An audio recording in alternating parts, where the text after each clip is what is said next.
Savez-vous que certains fromages peuvent booster votre cerveau, tandis que d'autres risquent de peser lourd sur vos reins? Vous pensez tout connaître sur ces délices laitiers? Détrompez-vous, aujourd'hui je vais vous révéler tout ce que vous ignorez sur les fromages, leurs vérités surprenantes, leurs dangers cachés et comment en faire des alliés pour votre santé. Restez jusqu'à la fin car ce contenu pourrait changer votre façon de manger à jamais.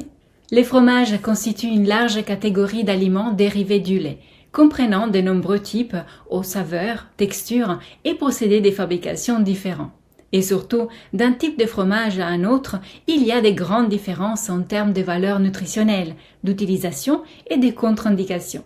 De manière générale, on peut dire qu'ils sont très caloriques, étant riches en sucre, lipides, protéines et minéraux. Pour fabriquer du fromage, le lait doit être bouilli, ce qui rend les fromages très riches en lipides saturés. Ces graisses dont il est important de maîtriser la consommation, car ils nous exposent à des risques importants pour la santé.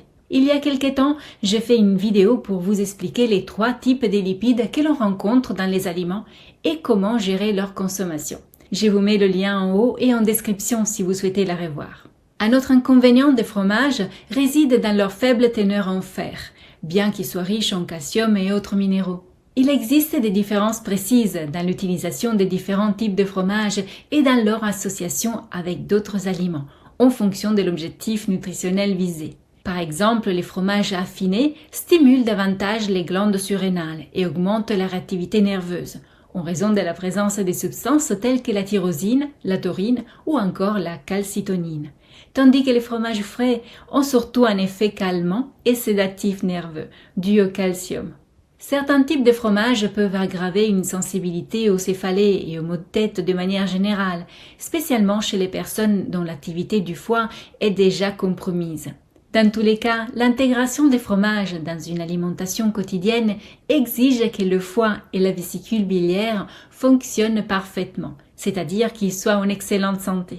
En cas de difficulté du foie et ou de la vésicule biliaire, il est plus prudent de ne pas consommer de fromage au quotidien, notamment les fromages affinés qui sont plus difficiles et complexes à digérer. Les fromages doivent aussi être évités par les personnes allergiques aux produits laitiers ou intolérantes selon le degré de réactivité aux composants du lait.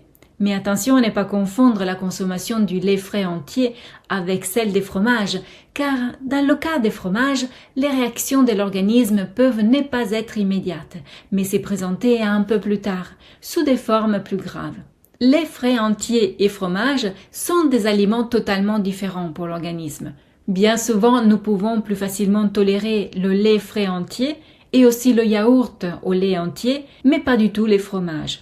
Dans la vidéo « Le pouvoir caché du lait et du fromage », j'avais mis en évidence leurs atouts et leurs inconvénients réciproques. Vous trouverez aussi le lien de cette vidéo en description et ici en haut à droite. Si le lait ne ralentit pas les reins, les fromages en revanche pèsent très lourd dans le bilan de l'activité rénale et doivent être consommés avec beaucoup de précautions, en les associant dans le même repas, toujours avec des aliments diurétiques et drainants pour ne pas fatiguer les reins.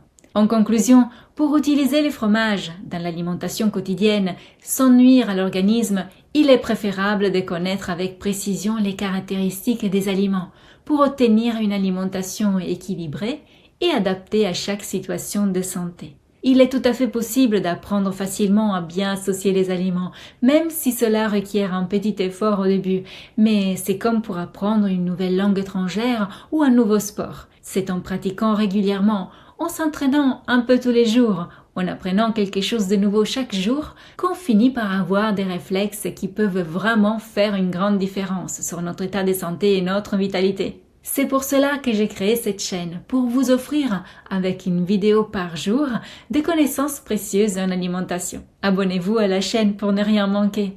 Et si vous souhaitez connaître tout de suite des recettes simples et efficaces pour bien associer les aliments et soutenir chaque organe, je vous propose de vous inscrire à la formation en ligne Adapter son alimentation. C'est un programme entièrement personnalisable pour apprendre à adapter sa façon de se nourrir selon son âge, les moments de la journée et ses activités. Pour connaître les détails de cette formation incroyable, suivez le lien juste en dessous de cette vidéo. Je vous attends de l'autre côté et d'ici là, souvenez-vous qu'il est toujours le bon moment pour prendre soin de soi et de son assiette.